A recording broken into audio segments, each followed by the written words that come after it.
In 1925, a boy was born in Cambodia in a prosperous family where his father was so rich that he possessed 10 times the farming land of the national average. He got his higher education in Paris. The boy was named Saloth, but later he gave himself a pseudonym, Pol Pot. Like many disciples of Karl Marx, he too had a lot of goofy ideas, but not a lot of patience. He rose to power as leader of the Cambodia's communist regime, which took control of the country in 1975. In 1976, he became the Prime Minister of Cambodia. Pol Pot was influenced by Marxism and wanted an entirely self sufficient agrarian society free of foreign influence. He was highly influenced by Mao's policies, and the decisions made by Stalin left a crucial impact on his thought. Khmer Rouge was the name given to the members of the Communist Party of Cambodia, under the rule of which he outlawed all religions, city life, Western medicines, education, doctors, teachers, and every kind of individual activity.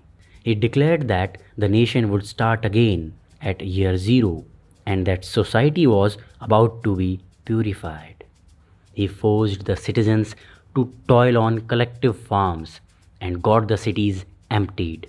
According to him, learning to work in a rice field was more than enough knowledge for life. Hence, he banned education. Under his reign, individuality was crime. No right to property, no right to money. No one was allowed to forage their own food. He abolished parenthood, as the true parent was the Khmer Rouge to all children. He forced kids of 15 to 19 years of age to pick up arms.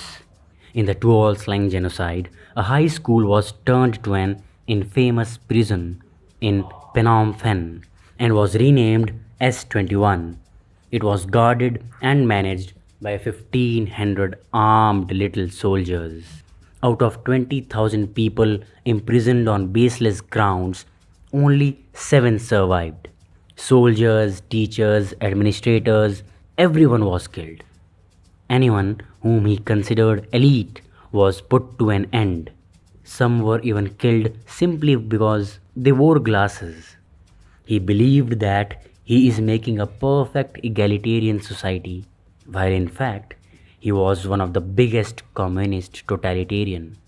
Making love without a permit attracted death penalty.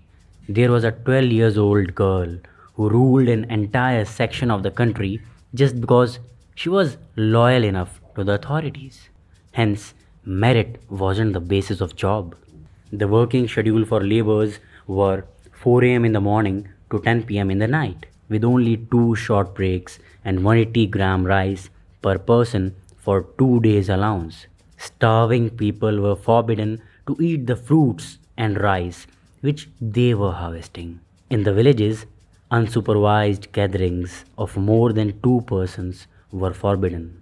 Young people were taken from their parents and placed in communals. They were later married in collective ceremonies involving hundreds of often unwilling couples. Around one fourth of the country's population, that is, 2 million people, died because of forced labor, forced starvation, disease, torture, and executions in infamous killing fields. They preferred using plastic bags, hammers, axes, electric shocks to save on bullets. For 3 long years, the regime continued killing its own spies, deeming them responsible for the failure of Pol Pot's lofty dreams. They would torture them to give names of their allies. This would end up in names of their relatives or some random neighbor or some colleague in hope to escape the torture. But after getting the names revealed, everyone was killed. People were tortured with electric wires, given electric shocks, beaten with hammers and axes, burned with cigarettes, suffocated with plastic bags, forced to eat faces, and served to venomous scorpions. Pol Pot believed better to kill an innocent by mistake than to spare an enemy by mistake. Various Marxist-Leninist groups endorsed Pol Pot's government while it was in power. Communist leaders from Sweden to Canada sympathized with him and sent delegates to take inspiration from him. Pol Pot and Khmer Rouge had long been supported by Mao and the Communist Party of China.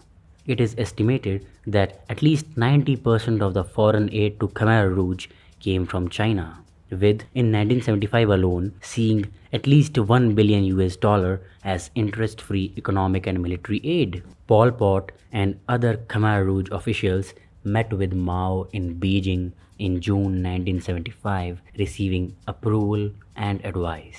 The Khmer Rouge regime was highly autocratic, xenophobic, paranoid, and repressive. Pol Pot's thirst for power led to the most brutal and radical regime of the mankind, which conducted one of the worst mass killings of the 20th century.